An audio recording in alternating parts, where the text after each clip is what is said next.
같이 묵도하심으로 7월 9일 주일 예배를 시작하겠습니다.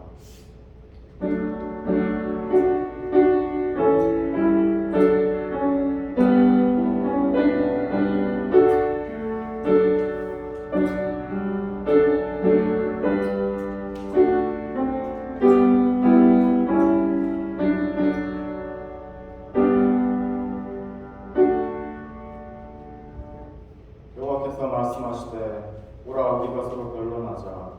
너희 죄가 주홍 같을지라도 눈과 같이 희어질 것이요 진홍같이 붉을지라도 양털같이 되리라.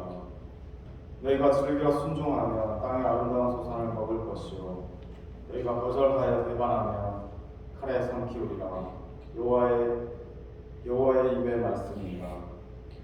저희를 이곳으로 부르신 하나님, 예배 가운데 저희를 만나 주시고 이 자리에 함께하여 주시옵소서. 하나님 아버지, 저희가 7월 한 주를 무사히 보내고 또 오늘 이 자리에 모여서 예배를 드립니다.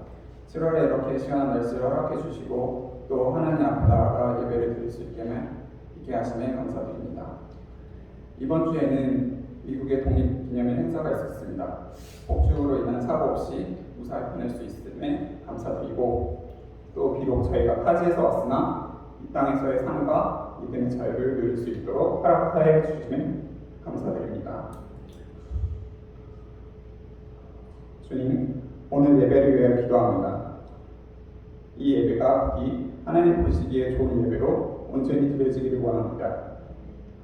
예배를 드릴 때에 말씀을 전하시는 목사님께 성령님께서 지혜와 능력을 더하여 주시고 말씀을 듣는 저희들에게는 눈과 귀와 마음이 열림을 허락해 주셔서 말씀이 온전히 저희 안에 자리 잡기를 바랍니다.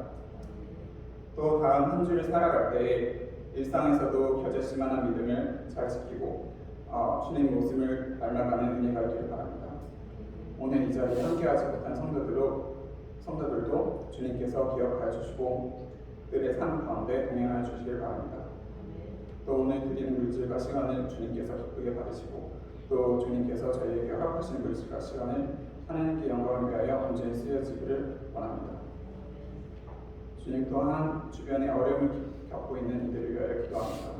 질병의 고통이나 외로움, 경제적 어려움, 또 이 땅에서 이방인으로서 차별과 아픔을 겪고 있는 이들의 기도를 부디 들어주시고 그들의 마음을 위로하여 주시오. 마지막으로 주님 항상 때에 따라서 저희 곁에 좋은 사람들을 위하시고 붙여주시니 감사드립니다. 부디 바라는 것은 저희도 똑같이 이웃을 사랑하는 마음으로 그들을 섬기고 저희가 그들에게 복음의 통로가 되기를 원합니다. 주님께서 저희를 쓰시고 인도하여 주시옵소서. 이 모든 말씀 살아계신 예수님의 말씀 이름으로 기도드립니다. 아멘. 오늘 저에게 주신 말씀은 누가복음 24장 25절로 26절 그리고 이사야서 53장 1절로 12절 말씀입니다. 이르시되 미련하고 선지자들이 말한 모든 것을 마음에 떠디 믿는 자들이여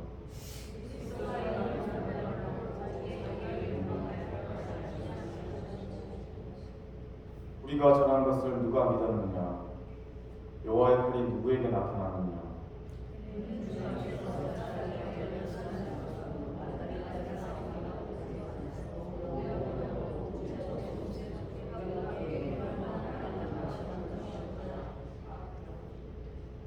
그는 멸시를 받아 사람들에게 버림받았으며 간고를 많이 겪었으며 질고를 앓은 자라.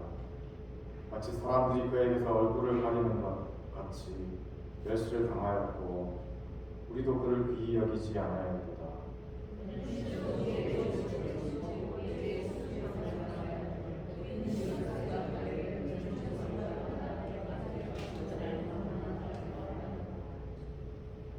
그가 찔림은 우리의 허물 때문이요 그가 상함은 우리의 죄악 때문이다. 그가 징계를 받음으로 우리는 평화를 누리고 그가 채찍에 맞음으로 우리는 나음을 받았도다.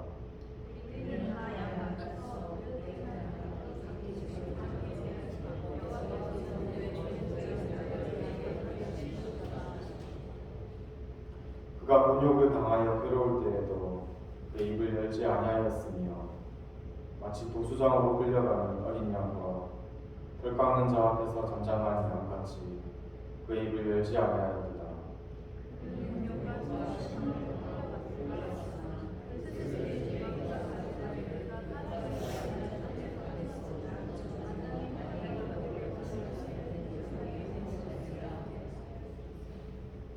그는 강포를 행하지 아니하였고 그의 입에 거짓이 없었으나 그의 무덤이 악인들과 함께 있었으며 그가 죽은 후에 부자와 함께 있었도다.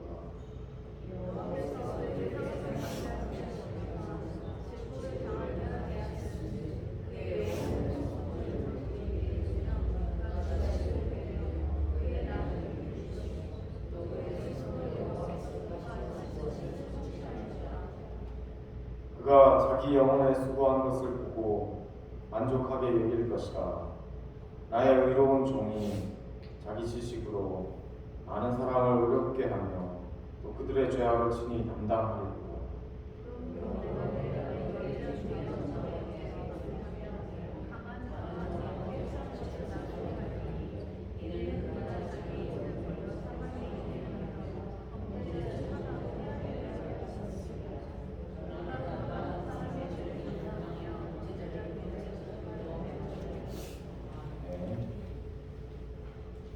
박경영 목사님 나오셔서 우리는 도대체 왜 이럴까라는 제목으로 말씀 전해주시겠습니다.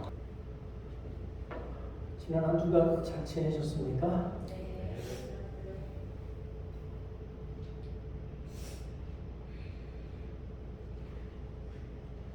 제가 요즘 바울의 심정을 이해할 것 같아요.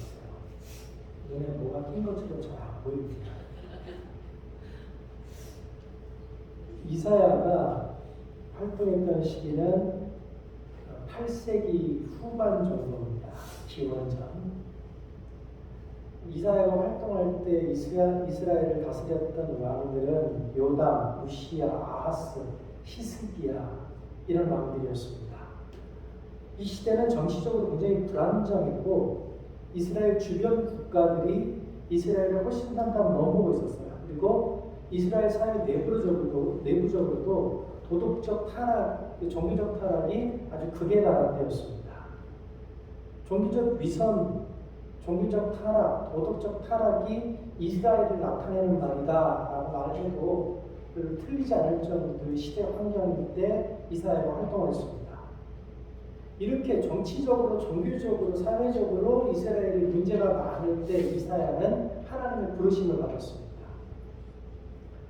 이사야는 유다의 왕 우시야가 죽던 해 BC 740년 전에 스랍들이 모시고 선 높은 보좌에 앉으신 하나님의 영광을 환상으로 보게 됩니다.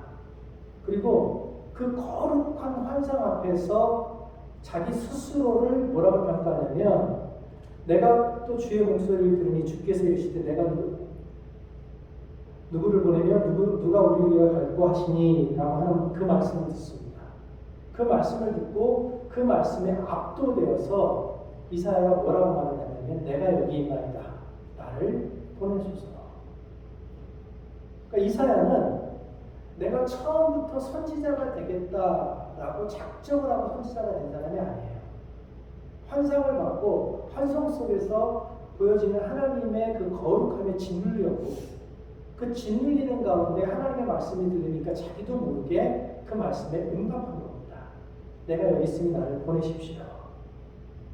그런데 이사야가 하나님의 부르심에 응답한 그 순간부터 이사야의 삶에는 고난이 넘치기 시작했습니다.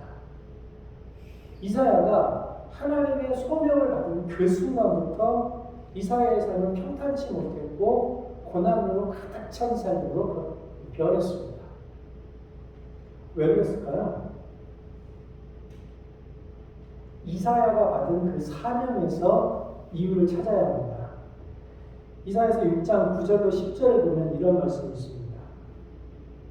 가서 이 백성에게 이르기를 너희가 듣기는 들어도 깨닫지 못할 것이요 보기는 보아도 알지 못하리라 하여 이 백성의 마음을 둔하게 하며 그들의 귀가 막히고 그들의 눈이 감기게 하라. 이사야가 백성에게 전해야 되는 소식은 복된 소식이 아니었습니다. 이사야가 백성들에게 전해야 되는 소식은 하나님이 이스라엘을 심판하실 것이고 이스라엘에 고난이 닥쳐올 것이라는 듣기 싫은 소리였습니다. 그러나 종교적 위선에 빠져있던 이스라엘 백성들의 입장에서 그들은 자신들이 타인들보다 더, 그리고 이스라엘 백성이 다른 민족보다도 더 도덕적으로 우월하다고 믿고 있었습니다. 종교적 위선에 빠진 이스라엘 사람들은 자신들이 선택받은 민족이기 때문에 하나님이 어떤 상황 가운데서도 반드시 이스라엘을 구원하실 것이라고 믿었습니다. 그렇게 믿고 살아가는 이스라엘 사람들에게 이사야의 선언, 너희가 곧 심판받을 것이다 라고 하는 이 선언은 듣기 싫은 소리였습니다. 그런 그들에게, 그 듣기 싫어하는 그들에게 이사야는 계속해서 하나님의 분노, 하나님의 심판을 선언했습니다. 하나님의 말씀보다 자신들의 의로움을 더 신뢰하던 이스라엘 사람들에게 이사야의 선포는 거짓이었습니다. 그런 이유로 이사야는 사역을 하는 동안 내내 우리가 상상할 수 없는 고난을 겪었습니다. 이사야의 사역은 결국 쉬운 사역이 아니었습니다.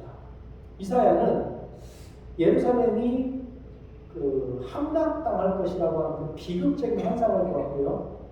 또 그 소식을 선포한 것으로 인해서 왕과 백성들로부터 핍박을 받았습니다. 뿐만 아니라 이스라엘은 자기가 살아있는 동안에 자신의 동족인 북이스라엘이 멸망하는 것을 봤습니다. 이런 이사야에게 아마도 이사야는 하나님, 내가 여기 있습니다. 나를 보내십시오 라고 말했던 것을 절실히 후회했을 겁니다. 물론 이사야가 받은 소명은 영광이었습니다. 그러나 그의 사명은 고난이었습니다. 우리는 성경을 통해서 이사야에게 적어도 2명의 아들이 있다고 하는 걸 알 수 있습니다. 그 아들의 이름은 스알야수, 성경에 스알야수이라고 나오는데 히브리어 원어로 이름은 슈알야슈라고 하는 겁니다. 이 첫째 아들의 이름이고요. 둘째 아들은 성경에 마헬살렐 하스바스라고 나오는데 히브리어 본문으로 그대로 읽으면 마헬 샤랄 하시바즈라고 말합니다. 제가 왜 굳이 여러분들에게 이렇게 히브리어 원어를 읽어드리냐면 잘난 척하는 거였습니다. 이 첫째 아들 이 슈알야스는요, 이 뜻이 뭐냐면 남은 자들이 돌아오리라라고 하는 뜻이에요. 복된 소식이죠.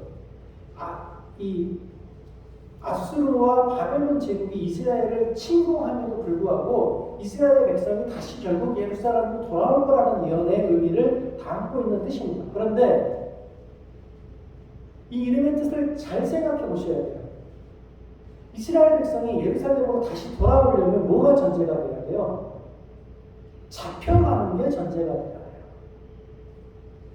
그러니까 이스라엘 백성이 다시 돌아온다는 복된 소식이 아니라 그 복된 소식 뒤에는 뭐가 있는 거냐면 이스라엘 백성이 포로가 되어서 잡혀갈 것이다 라고 하는 의미가 숨겨져 있다는 거예요. 둘째 아들은 마알살렐 하스바스라고 하는데 이 뜻이 뭐냐면 신속히 약탈될 것이며 빨리 포획될 것이다. 그러니까 이스라엘이 그렇게 믿었던 아수르 제국이 무너진다는 거예요. 그리고 신흥 제국인 바벨론이 예루살렘을 함락할 그날이 가까웠다라고 하는 얘기를 하고 있는 겁니다. 그러니까 이사야는 두 아들의 이름을 지었는데 그 이름의 뜻이 뭐냐면 조국의 배도, 그로 인한 되돌릴 수 없는 몰락.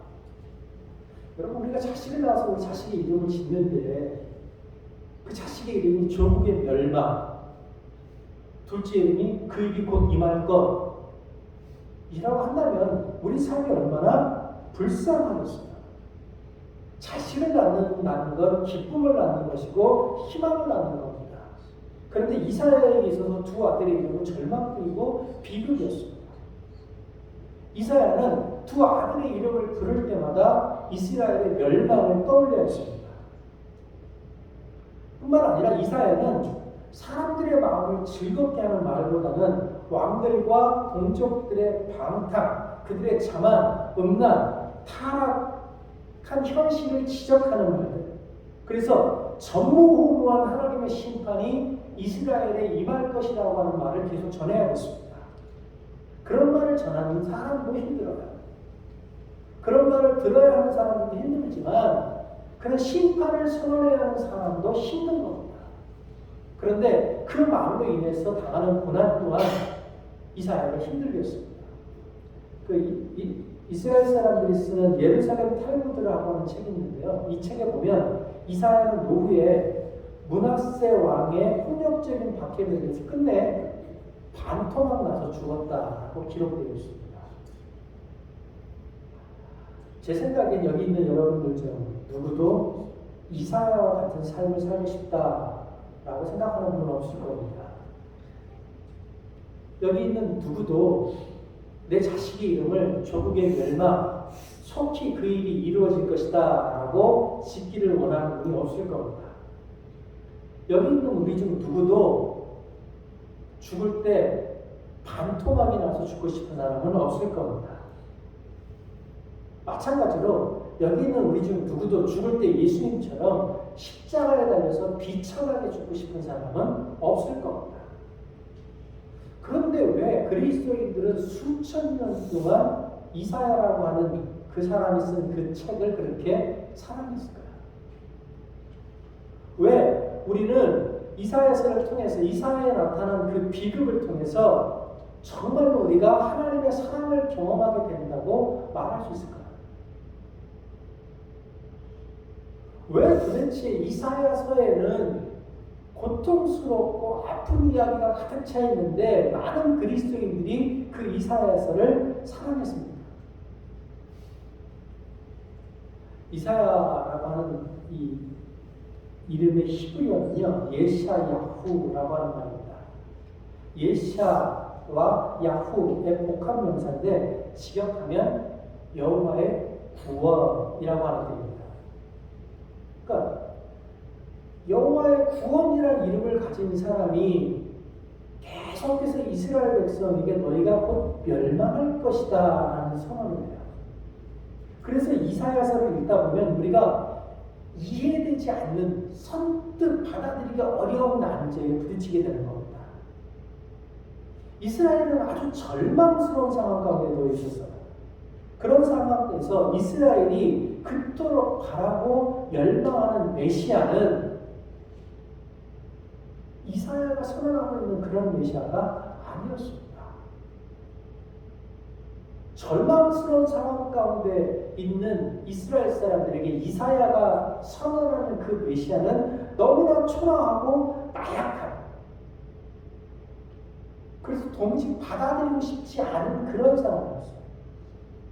이스라엘 사람들에게 이사야가 선언하는 메시아는 고난의 종이었습니다. 이사야서 41장에서부터 53장 본문에 보면요, 총 17번에 걸쳐서 메시아라고 하는 단어가 나옵니다. 근데 이 메시아라고 하는 단어가 에베드라고 하는 히브리어를 쓰는데 이 에베드라고 하는 단어의 뜻이 뭐냐면 종. 그러니까 이사야서 41장에서 53장 사이에 종이라는 단어가 17번 나오는데 그 종의 의미가 뭐냐면 메시아의 의미예요. 그러니까 이사야는 권력을 가진 자, 힘을 가진 자, 능력 있는 자를 기다리는 이스라엘 사람들에게 종으로 오시는 메시아를 자꾸 선포하는 거예요. 이사야서 52장 13절로 53장 13절에 보면 이사야가 어떤 사람인가를 나오는데 원함하는 종이 어떤 모습인가를 나오는데 이렇게 나옵니다. 전에는 그의 모양이 타인보다 상하였고 그의 모습이 사람들보다 상하였으므로 많은 사람이 그에 대하여 놀랐거니와 그는 주 앞에서 자라기를 연한 순 같고 마른 땅에서 나온 뿌리 같아서 고운 모양도 없고 풍채도 없은즉 우리가 보기에 흠모할 만한 아름다운 것이 없도다. 그는 멸시를 받아 사람들에게 버림받았으며 강고를 많이 겪었으며 질고를 아는 자라. 마치 사람들이 그에게서 얼굴을 가리는 것 같이 멸시를 당하였고 우리도 그를 귀히 여기지 아니하였도다. 그가 찔림은 우리의 허물 때문이요 그가 상함은 우리의 죄악 때문이라. 그가 징계를 받음으로 우리는 평화를 누리고 그가 채찍에 맞음으로 우리는 나음을 받았도다. 그가 곤욕을 당하여 괴로울 때에도 그의 입을 열지 아니하였으며 마치 도주장으로 끌려가는 어린 양과 털 깎는 자 앞에서 잠잠한 양같이 그의 입을 열지 아니하였더라. 고난당하고 있던 이스라엘이나 지금 우리가 보기에 메시아로 오신 예수님은 흠모할 만한 아무것도 없던 분이었습니다. 이 본문에서 도무지 우리는 메시아가 우리를 구원할 만한 어떤 능력을 가지고 있다는 단 하나의 증거도 발견할 수 없습니다. 사람들은 이사야의 이 선언을 들으면서 이렇게 생각할 수 있습니다. 아니, 지금 내가 살아가는 것도 힘들어 죽겠는데 나를 구원하라고 보낸 메시아가 저렇게 매갈이 없는 인간이라면 도대체 그런 메시아를 왜 우리가 기다려야 할까?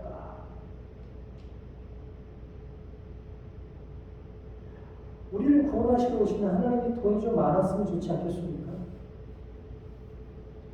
우리를 구원하시러 오시는 그 예수님이 좀 능력이 있으면 좋지 않겠어요? 직장에서 우리 직급도 한두 개 툭툭 올려줄 수 있고 연봉도 좀 올려줄 수 있고 내가 집을 사면 집값도 좀 올려주시고 땅 사놓으면 땅값도 좀 올려주시고 땅값을 안 올려주실 거면 그 옆으로 고속도로가 나게 해주시든지 뭐 지하철이 지나가게 해주시든지. 그런데 성경에 이사야가 선언한 메시아는 그런 메시아가 아니에요. 고통당하는 초라한 고난의 종입니다. 도대체 그런 분이 어떻게 우리 소망이 될 수 있고 이 혼탁한 세상을 구원할 수 있겠습니까? 세상 사람들은 그런 메시아를 보면서 너나 잘하세요 라고 조롱했을 겁니다. 실제로 예수님이 십자가에 달렸을 때 사람들이 그렇게 말하며 예수님을 조롱했습니다. 마태복음을 보면 아무 상관없는, 예수님과 아무 상관없는 그냥 지나가는 사람들을 포함해서 대제사장과 서기관, 장로들, 그리고 심지어 예수님 옆에 달려서 함께 죽어가던 죄수들까지 자기들의 머리를 흔들며 예수님을 비난하고 모욕하고 희롱했습니다. 당연히 우리는 이 부분에서 질문해야 합니다. 왜 그리스도는 그렇게 고난받는 종의 모습으로 오셨는가? 그 그리스도는 내가 현재 당하는 고난과 실제적으로 무슨 상관이 있는가? 예수 그리스도의 성육신은 도대체 내 삶과 어떤 관계가 있는가? 오늘 본문이 이렇게 말합니다. 그는 우리의 질고를 아신다. 예수님은 성육신을 통해서 우리와 함께 고난받으셨습니다. 우리와 함께 고난받으셨기에 우리의 고난에 공감하실 수 있는 겁니다. 예수님은 저 하늘 높이 어딘가에 앉아 계시면서 참고 버텨봐. 그러면 모든 일이 잘 해결될 거야 라고 말하시는 분이 아니라는 거예요. 우리가 고난당할 때 나와 상관없는 문제야. 그러니까 너희들끼리 알아서 해봐 라고 하신다거나 귀찮으니까 천사 너희들이 가서 일을 어떻게 해결해봐 라고 말씀하시는 분이 아니라 우리와 함께 우리 삶의 자리에서 고난을 겪으시고 그 고난에 동참하시는 분이라는 겁니다. 왜 예수님께서 성육신 하셨는지 우리는 정확히 알 수 없어요. 그러나 한 가지 확실하게 아는 건 하나님이 낮고 낮은 우리 고통스러운 삶의 자리로 오셔서 우리보다 더 낮은 종의 모습으로 우리의 고난에 동참하셨다는 겁니다. 그분은 실제로 우리의 즐거움을 하셨고 실제로 우리의 슬픔에 함께 동참하셨습니다. 우리 주님은 멋지고 화려한 주인이 아니라 흠모할 것 없는 머슴으로 오셔서 우리 곁에 머물면서 우리를 돕고 계십니다. 그런데 그런 기독교인이 꽤 많다고 하는 이 지구상에 왜 자꾸 잔인한 폭행과 테러가 종교의 이름으로 행해집니까? 왜 교회가 들어가는 것들은 그렇게 시끄러워집니까? 왜 하나님을 믿는다고 하는 사람들이 들어가는 곳에 자꾸 문제가 생깁니까? 그럼요, 종교가 나와 함께 살고 있는 이웃의 고난에 공감하고 그들을 섬기는 것보다는 일방적인 정답만을 고집하고 일방적으로 교리를 그들에게 강요하기 때문입니다. 누가복음 13장을 보면 예수님이 안식일에 18년 동안 귀신들로 앉아있고 꼬바라졌던 여인을 고치시는 이야기가 나옵니다. 안식일에 그 아픈 여인을 고치셨어요. 근데 이때 종교 지도자였던 사람들이 부문을 내면서 무리를 선동합니다. 근데 그 이유가 이거예요. 안식일에 일했다.